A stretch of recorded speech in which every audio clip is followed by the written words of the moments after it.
am David with EV World News. We're talking about electric vehicles, green energy, and the stock markets. And rarely we talk about the difference between radial and air-cooled engines. And even less we talk about politics. But today we'll probably talk a little bit about politics. How we get off on the discussions of the superiority of air-cooled over radial engines is always fascinating how we trail off. But anyways, we had a primary election day in Nebraska yesterday. Mm-hmm. So for those who don't know what a primary is, it's where you decide who's going to be the chief of your party on the ballot later on in the year when midterm elections come up. So midterm elections are always kind of interesting in the United States because of the fact that usually whichever party is in power currently usually loses one of the two houses. Yeah. It's almost invariable. It's extremely rare in a mid-year election that somebody doesn't lose. If they control only one, they usually lose that one. If they control both, they usually lose one. And it's pretty much been that way as long as I can remember. Yeah. You don't ever see a president convince everybody to swap, to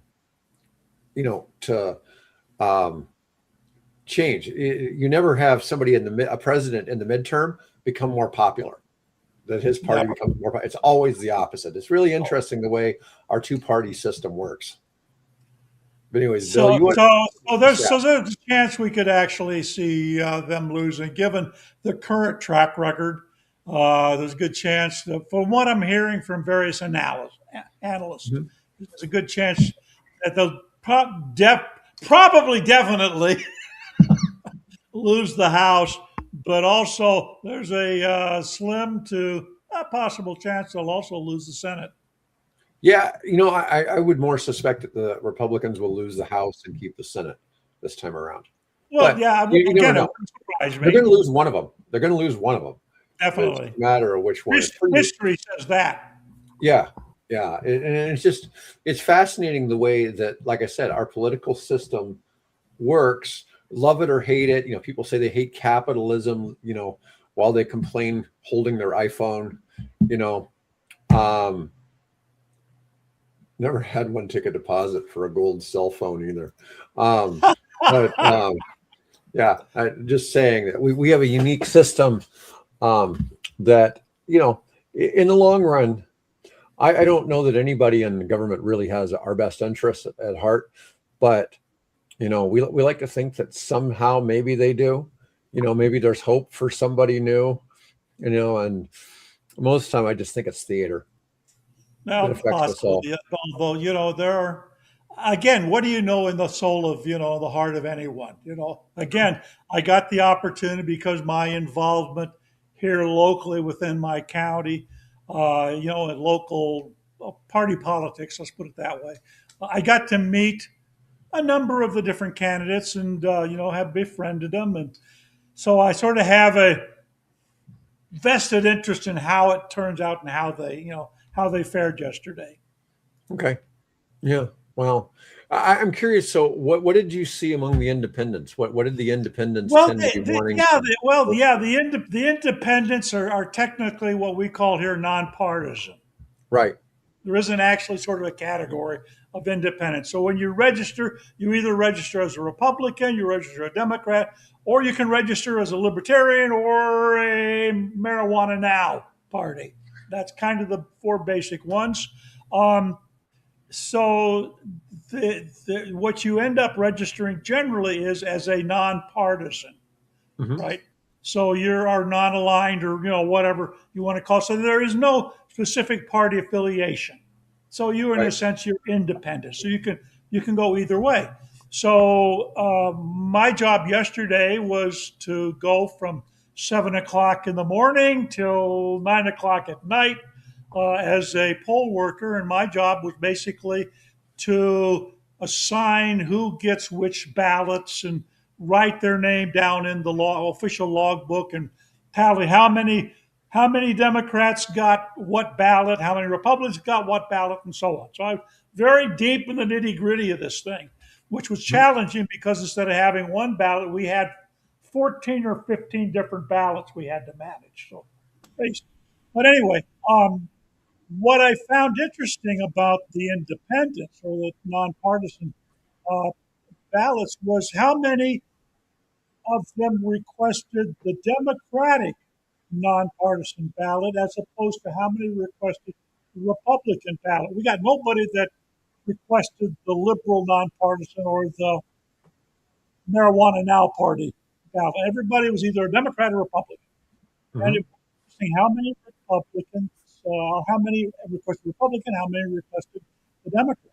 And by and large, by a margin of, I think we had in our polls, we had a total like 45 nonpartisan voters. Of those, the Mhm. vast majority asked for the Democratic ballot. We had Mhm. only 6 of the 45 actually request the Republican ballot. Hmm. Everybody, 10 of them didn't want either ballot, but all the rest, like 32, 33, requested the Democratic ballot, which Well, like I was saying, yeah, Bill, take, our, take our it our for what it's system, worth. our system, for through the miracle of what those guys did 250 years ago, um, you know, it works, and it should. It should be constantly changing Yep. parties, and it's gonna. We like I said, if it doesn't change, if one of the if either the House or the Senate doesn't flip, I'll be shocked. Okay, Yep. because no matter what, it's always happened. I mean, and it's just the way Well, history has always played out. yeah, one of the candidates that appears to have won last night, um, he and his wife knocked on 7,000 doors. Wow. Their run within Sarpy County, 7,000 doors. And so I was talking to him Monday night, just before the election. Well, how do you feel? And I bet the missus is, I won't name names here, but the missus is kind of tense. But how are you doing? He said, well, he says I've been stressed out. He actually used to manage a biotech firm, as a matter of fact, here in town. And so he's sort of used to the pressures and things. So he was pretty calm. But he was telling me, he said, we've knocked on all these doors, and just with consistency, we talk to, whether they're Republican or Democrat or unaligned, right? Is consistently how dissatisfied they are with the current direction in which governmentally the country is headed. Mhm. So, and of course he had the one guy was complaining, I don't know about this marijuana thing, because we've had this ongoing battle now to introduce legal medical marijuana. And so he's concerned, well, that's just opening the door for, recreational marijuana and all the different things. And, I guess there's some validity, but it turns out because this particular candidate actually has a degree Mhm. in biochemistry, believe it Mhm. or not. Okay, so he knows about this. So he explained, well, part of the problem is we made marijuana a Schedule One drug, so nobody could test it. It's just there was no way to get anybody. So now there's finally at Johns Hopkins and other places we're finally be able to start doing some tests. So he was able to talk to this guy, but almost all of the people he talked to who were willing to open the door and talk, right? Because a lot of One of the doors. things I love, and this is really hard to explain to non-Nebraskans. So we're generally considered to be one of the friendlier states in the country.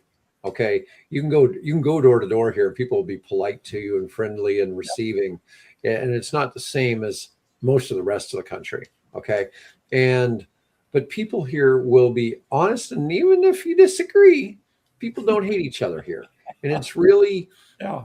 I tell people this all the time. It's like, I could move to Florida, I could move to Texas or California. I get people all the time in the type of work I do that are shocked I don't live in New York City or Palm Beach. Okay. Warren And Buffett doesn't live in New York no, City. but He lives here. until you come here and you get used to the people, and then you realize we're the utopia that everybody we're the utopian society that everybody dreams of, just with bad weather. It's yeah. We have variety, unlike California, Florida. Yeah. So one of the things is here, if you made recreational marijuana legal, I don't think it's going to be the same issue you have in California because we're not Californians. Yeah. Okay. Californians are just more free loving people. And that's not, that's not the Nebraska way. And so we have plenty of alcoholics here. Okay. There's no shortage of alcoholics, but I'm just saying that I don't think it's really going to be the problem that you'd think. Well, you know what? One way to look at this too is the fact that, do you know where they put the what do they call that? The disease, center to do the research, where all the people that were on the boat with the hantavirus. You know where they brought them? Did they bring them to Omaha? They're here in Omaha. Oh God, they did that with COVID too, didn't they? Or no, they did it with Ebola. We have world-class biological containment and treatment facilities here in Omaha. Now, if you didn't trust these people and this state, you wouldn't want to put that center here, would you? No. This is where they brought them. There's sitting there now. There's downtown or in the med center right now, being treated and looked after. Yeah, that's nuts, isn't it? I remember when they brought people here with Ebola. And I'm just like, what are they thinking bringing them to Omaha? Why do we want Ebola patients here for? They've got to be treated somewhere, and this is the best place to do it. All right. Well, we're going to move on to some electric vehicle news. Okay. We're 12 minutes into the show, and we're going to start talking. So this was kind of a funny one. Motley Fool has named Rivian as top growth stock for 2026. Oh, all right. I'm not going to say that I think the Motley Fool's really that great. Okay. But Rivian continues to be a top pick among analysts despite roller coaster stock performance. Strong position as a monster EV stock for a 5-year hold. Company showing resilience amid broader EV market challenges. Like I said, this is the opinion of the Motley Fool, not my own. And I find it interesting, but it's always interesting kind of to see. EVs are overpriced junk. Well, that leaves lots of great deals for the rest of us, right? We report all the time about how they're starting to be cheaper than gas cars now, and they last longer than gas cars. So I don't know what the junk would be. It's a better driving experience than a gas car. I don't know what the downside would be. It's especially when we're talking Tesla, the most American-made car using the most American-made fuel. I don't know what the downside to that would be. Yeah. So exactly. Anyways, we don't get too many years. Can I just interject here? Mm-hmm. Mother's Day was the 7th anniversary of our accepting the delivery of our Fiat 500e from California, which was a 2016 lease car that we bought in 2019. Okay. Mm-hmm. We've got just shy of 40,000 miles on it. I just plugged it in to bring the battery up because my wife drives it, and it was down around 16 miles or something like that. What do you think the now EPA rating on that car new was 84 miles, 24 kilowatt hour battery pack. God, what a small battery. 7 years with 40,000 miles, how much do you think when I charge it, I'm getting now? 81. Nope. 108. That's because of the way y'all drive. 108 miles. Now that has to do with the weather and has to do with how my wife is driving and things like that, right? So there's some factors here. But 108 miles at 100% state of charge. Bill gets at least a 25% premium on the mileage on his EVs. It's my wife driving it, not me. Yeah. And she likes to hot rod a little bit. Yeah, you get the super fuel efficiency of your on your EVs because your Bolt. What is it? It says you have 300 miles range on a 240 mile battery. Yeah. Yep. Yeah. I mean, you're getting 25% extra. I mean, it's crazy. Yeah, yeah. I mean, that's nuts to be getting, once again, he's getting 25% over. All right. Lucid Motors suspends 2026 production guidance amid their CEO transition. Now, we reported a week or so ago they've hired a new CEO. Lucid withdrew full year production guidance following the new appointment. The company reporting a 1 billion net loss in quarter one. Actually, 1 billion net loss sounds like an improvement. I mean, Yeah. implementing 12% workforce layoffs and 29-day production halt costing $40 million. Oh, I wonder what that's all about. Uncertainty clouds the luxury EV maker's path forward despite new Gravity SUV launch. Once again, I'm going to say the Sod family is not letting Lucid go out of business. Oh, nice. That's good range on a Solterra. Yeah, you're Oh yeah. you're an Right. easy driver on that car. But yeah, so I forget what the sovereign wealth fund for the Saudis is called, but they own 70% of Yeah, it's Lucid. like PPA or something like that. Yeah. Anyways, they're not letting Lucid. They're manufacturing Lucids in the kingdom. So besides what they're doing in the U.S., they're doing stuff over there. They're not letting this company go bankrupt. Um, anyways, U.S. automakers face self-inflicted $70 billion EV losses. New InfluenceMap analysis reveals U.S. automakers lobbied against the very emissions regulations that would have stabilized their EV investments. Industry flip-flopped on policy positions based on political wins, creating regulatory uncertainty. While U.S. automakers took $70 billion in write-downs, China became the world's largest auto exporter. Chinese automakers surged ahead, unhampered by self-sabotage as global EV demand continues rising. Now, China's dropped a whole lot of their incentives for people in China to buy EVs now. Exactly. They're still selling. Yeah. But they've already achieved 50% market share of EVs in the largest auto market on the planet. And, when we talk EVs and we talk about the massive numbers sold worldwide, I mean, more than half of all those EVs are sold in China. And it's not just hard to just fathom how big that car market is. And it's not easy buying an electric car in China.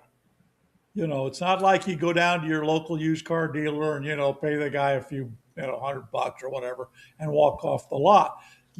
Just to get the license, it's like almost a lottery system, to get, particularly around Beijing. I can't necessarily speak for the other thing, but it's expensive just to get the license, permission to buy the car and license the car. Mm-hmm. Yeah. Well, that's, it's crazy the way that though the U.S. automakers, and U.S., whatchamacallit, the government flip-flopping back and forth on incentives isn't helping matters. No. And it really unintentionally hurt the big three more than anybody. It hurt Tesla a little bit, but it didn't hurt them like it did Ford and GM and Chrysler. All the legacy manufacturers, yeah. Yeah.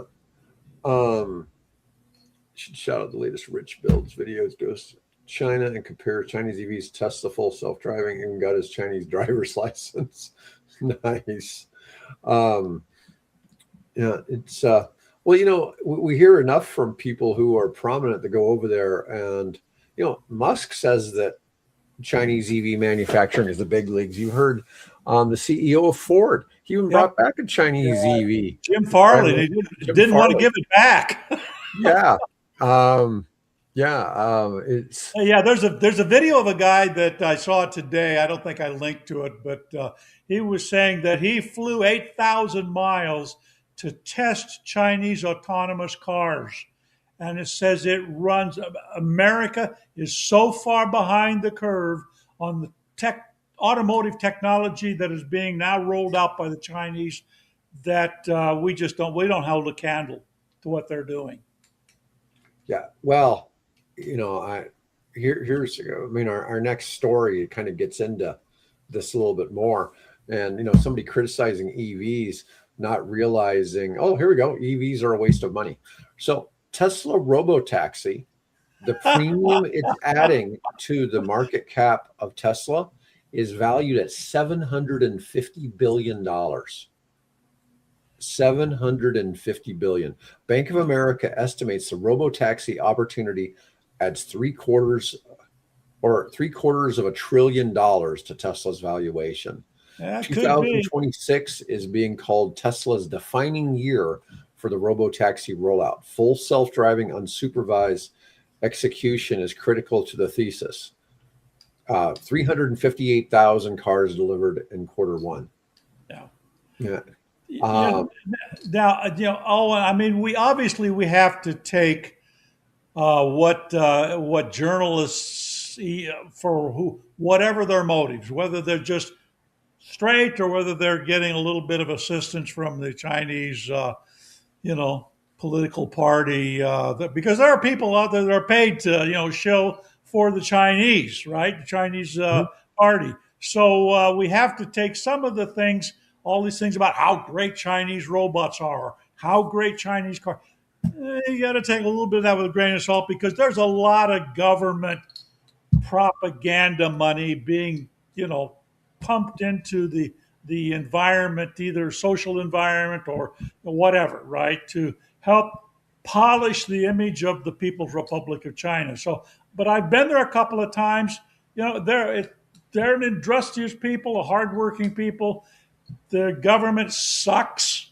They'll never get back. I'll never be allowed back in. But their government just plain sucks. You're losing social credit. I'm losing social credits right now. But those people, they wouldn't be where they are. And I won't repeat. If it weren't for the communist system. Pardon? Yeah, if it weren't for the dang communist system, if we'd kept the, the original party of, I don't know about Chiang Kai-shek, but what was envisioned in the early 1900s, when they finally threw off the shackles of, the emperor and the empress and all that stuff. Amazing. I mean, technologically, where did gunpowder come from? Right? Where did soap come from? Where did modern, porcelain ceramics come from? And silk. Like I always say, and this is the one thing though, China gets things done to a certain degree because they're, we always talk about how they're a country run by engineers, not like the United States is run by lawyers. In the United States, you pass a new law, so you elect a government, you pass a law for them to do something, and then the other party sues to keep that from going into effect. Yeah. And it's like, that doesn't seem right. We've already decided at the polls what we want. And then somebody's deciding, well, I don't like that, so I'm going to sue. Medical marijuana being the case in Nebraska. The voters overwhelmingly said, yes, let's do it. And what did the legislature and a few, aren't staunch conservatives there do? Everything they can to drag their feet and stop any kind of serious implementation of it. Yeah. It's another one of those things where I think should be people's choice. I mean, there's a lot of things I'm not so sure that really need the regulating that the government is putting in there. And marijuana is one of those things. Yep. I mean, sure, I don't think 18-year-olds should have access to it, or teenagers or whatever. But and certainly, I don't think it should be any less than what if you can't have alcohol till you're 21, you probably shouldn't be allowed to have weed either. But I'm just saying that I don't think it's people make too much of it. I don't think like I said, it got scheduled, for whatever political reasons. Because remember, we got to go back to Nixon and the whole, 80s thing and the Chicago, the Democratic Convention, all that way back. Before probably most of the people listening to this podcast were even alive, right? And it got rated Schedule 1, which meant you couldn't do anything. If you even had it, you were in trouble with the law. Well, I've seen oxycodone and hydrocodone absolutely ruin people's lives and kill some of them. Yep. Because they went on heroin that was laced with fentanyl or whatever, they OD'd and died. Okay. Yep. And it was because doctors prescribed them stuff, and then their personality couldn't handle it. Yeah. True. And, I don't see marijuana as being the danger that those things are. Yeah, they're very good. Hard to regulate plants and fungi. I have a particular interest. I will be honest in mycology, and I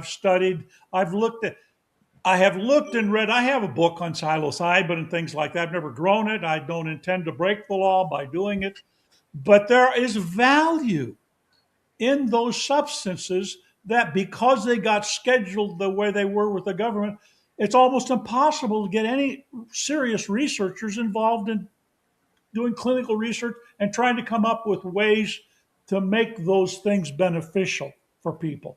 So, I think we're kind of moving in the right direction, but I've heard what was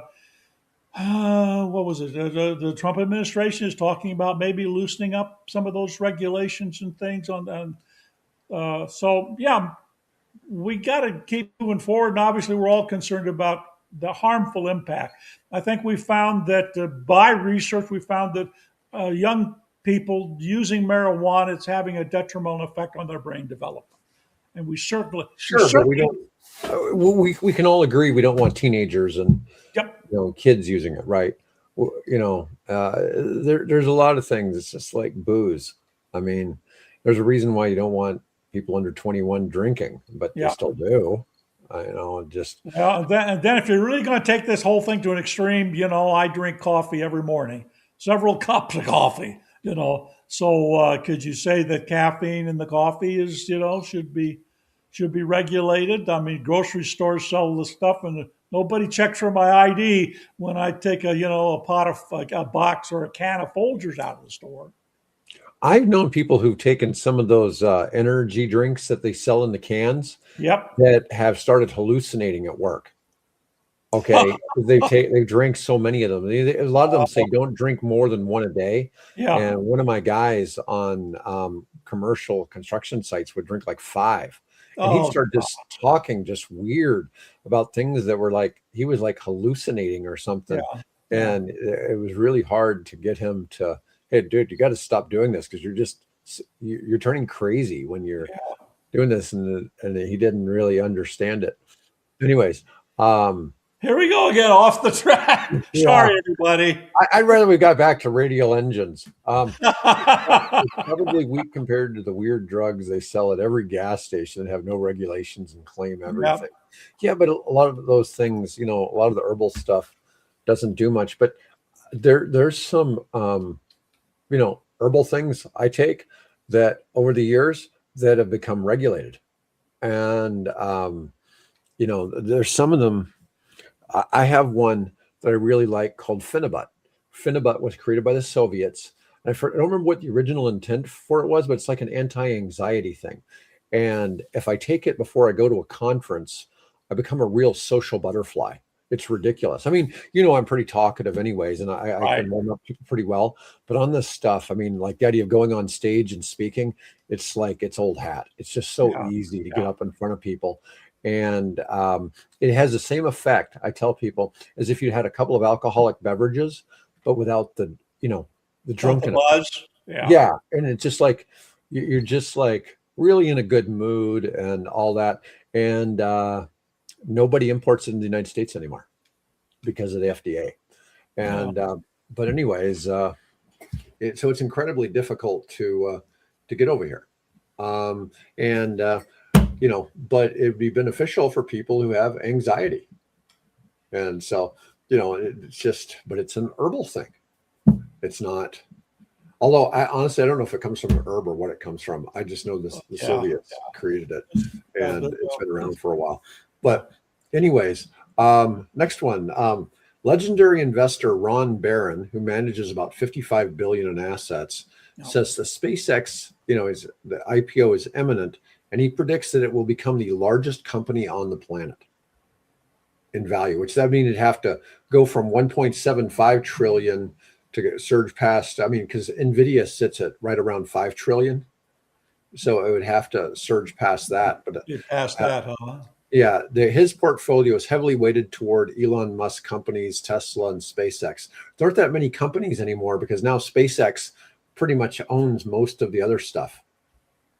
Hmm. SpaceX owns XAI. What's interesting is we'd reported about how the XAI data center in Memphis had some questionable issues related to the gas turbines and everything that went there.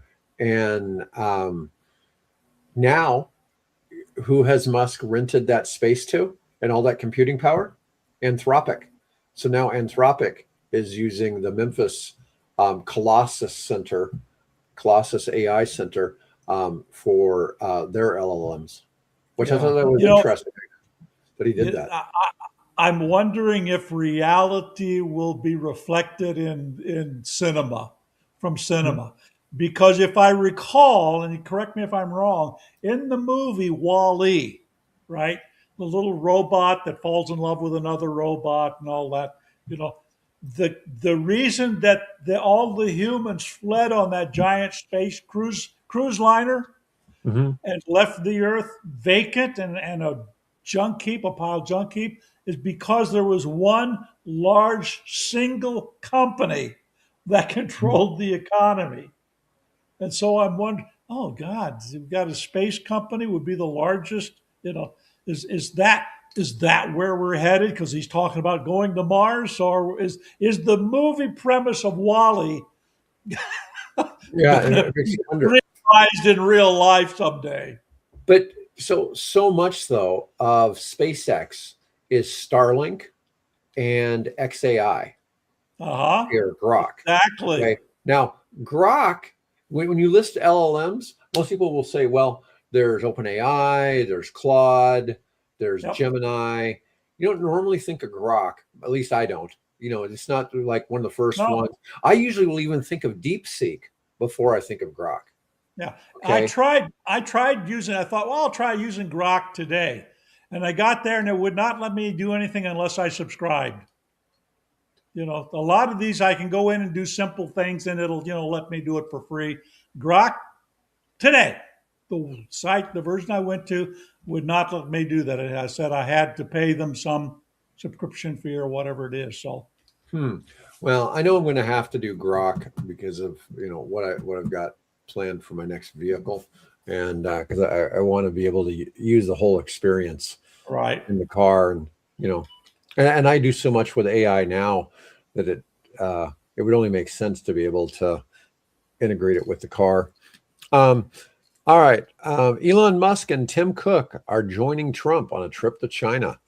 High stakes diplomatic summit includes two of tech's biggest CEOs. Well, with huge investments in that country between Tesla, Shanghai factory, and then you've got Tim Cook and Apple with all kinds of assembly facilities over there. So yeah, I could see that. Yeah.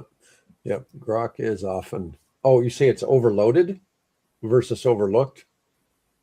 Could be overloaded too. So one of my friends pays for the Grok Heavy.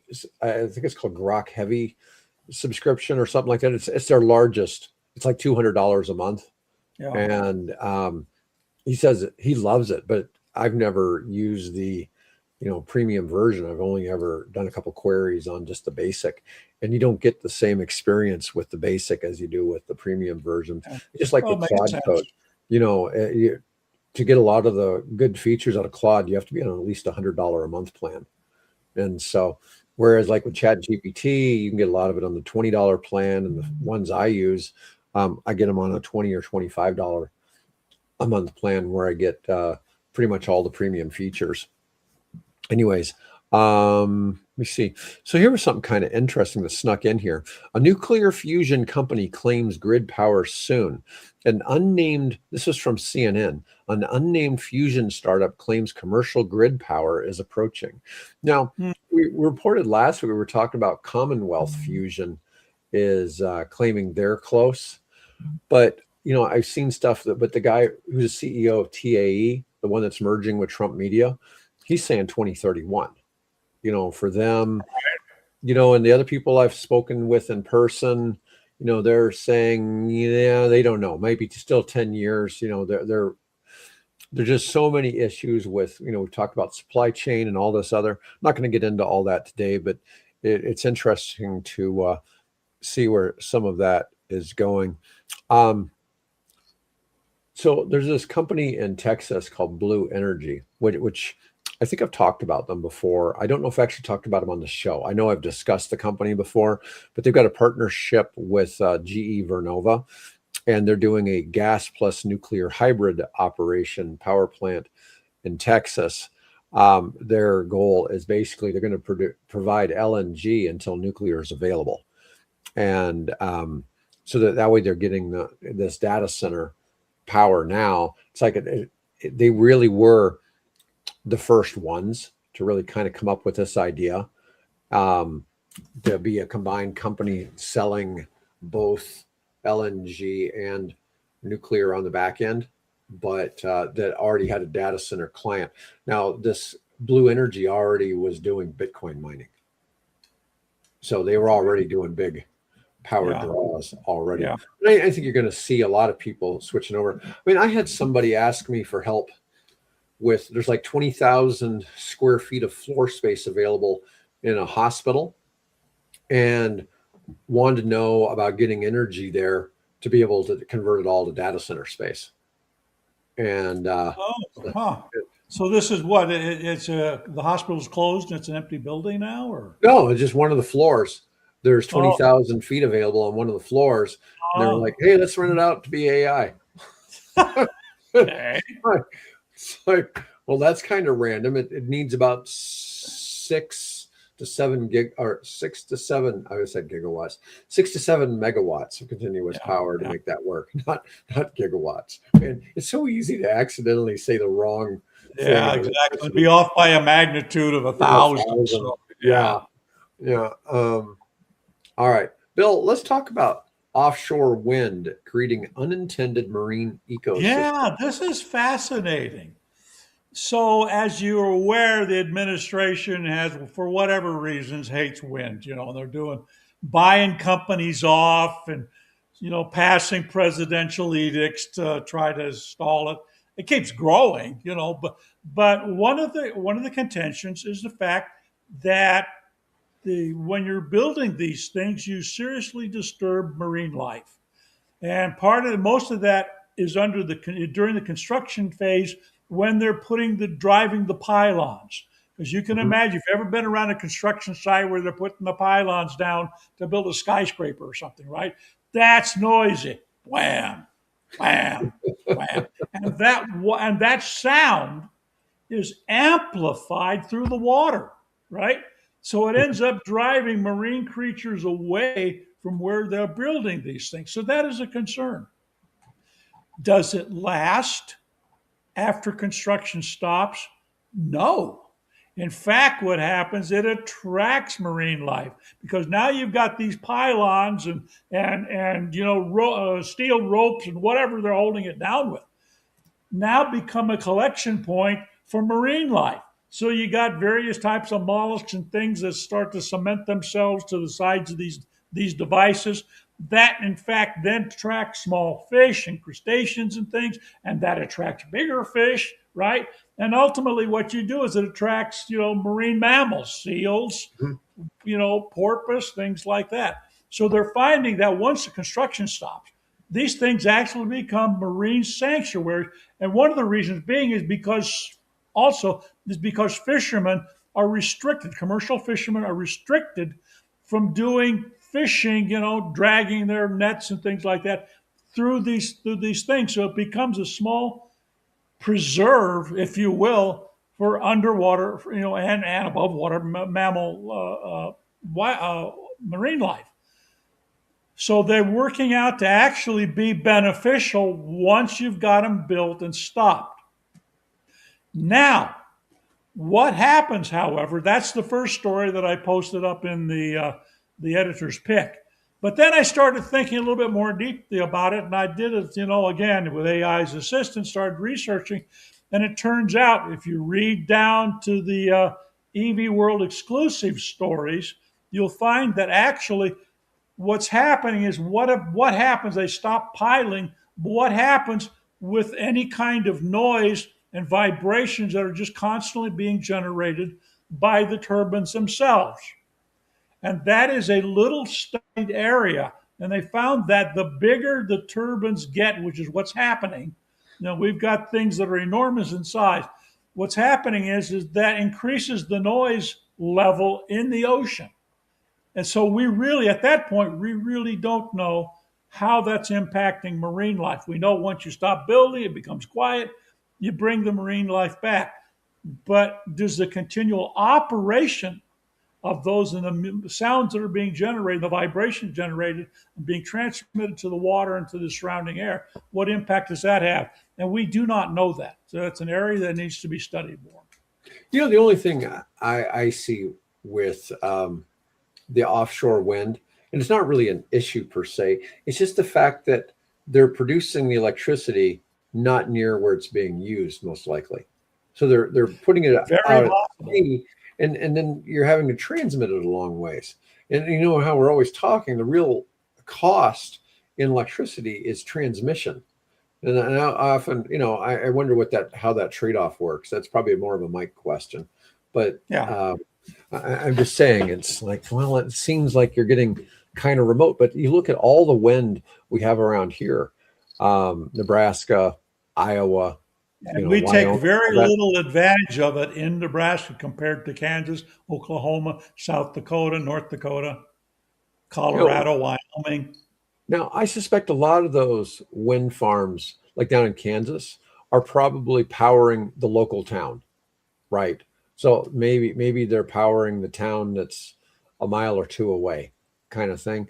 But I don't know that. I often wonder how far that wind energy is being transmitted. It's like the idea of building a solar farm on the other side of the state. It's like, well, what's the point of that if you have to transmit it all the way across the darn state, to make it work? You really want to create the power. This is one of the beauties of SMR nuclear reactors, is that they can be put on the location where the energy is really being drawn, right? And save all that cost of, transmitting.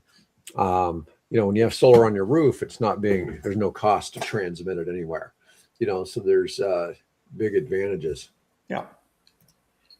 Yeah, well, the expense of the transmission lines is part of it too. I mean, I talk about this all the time. When you're looking at your electric bill, more than half of it is cost of infrastructure and transmission. Moving those electrons, yeah. Yeah, and if you're in some place where electricity is like 25 cents a kilowatt hour, it's probably costing 5 cents to produce the power, 2.5 cents a profit, and the other 17.5 cents is all transmission costs. Yep. Yeah, I mean, it's just nuts. Anyways, you look at the substation. Look at a substation, just a substation. Look at all the cost it takes to build and maintain that substation. As opposed to a few towers, spaced every quarter mile or whatever they are, just to do that. I don't know. I mean, these are questions that Mike would be more than capable of answering, I'm sure. Mike, I'm sure. Listening. Yeah, we have a topic for you. Yeah, we do. Anyways, all right. Well, folks, that's all we have time for today. I want to thank everybody for watching. I had lots of comments today. Yeah, can I add one thing? It's a requiem, I guess, for Solar Impulse 2. If you're an old-time, EV World reader, you know that we followed the flight of the Solar Impulse around the world. Mm-hmm. Right, this completely solar-powered airplane with two very courageous pilots came across. They never came to Nebraska; they always stayed south. But it turns out that Solar Impulse 2 has been upgraded or converted over to autonomous flight. No. So there's no pilots involved, and they were doing autonomous flight testing off of the Gulf of Mexico, and something happened and it crashed, and so we've lost Solar Impulse 2. Oh God, they fly that out of the Stennis Space Center, don't they? What's that? I think they fly that out of the Stennis Space Center down in Southwest Mississippi on the Louisiana border. Probably wouldn't surprise me in the least. Yeah. Yeah. So we lost that a historic aircraft. I don't know if they'll ever replace it or not, but that's my little comment about that. And we can ring off now if you like. Well, I guess I can't go see it. I have to go down there Yeah. to that area in a couple of weeks. Okay. Yeah, Anyway, we'll be there we won't now. be there. Yeah. No. Oh, well. All right, folks. Thanks for watching. This is the only show we're doing this week. We'll be back next week. Okay. All right. All right. All right. Thanks, folks. Bye-bye.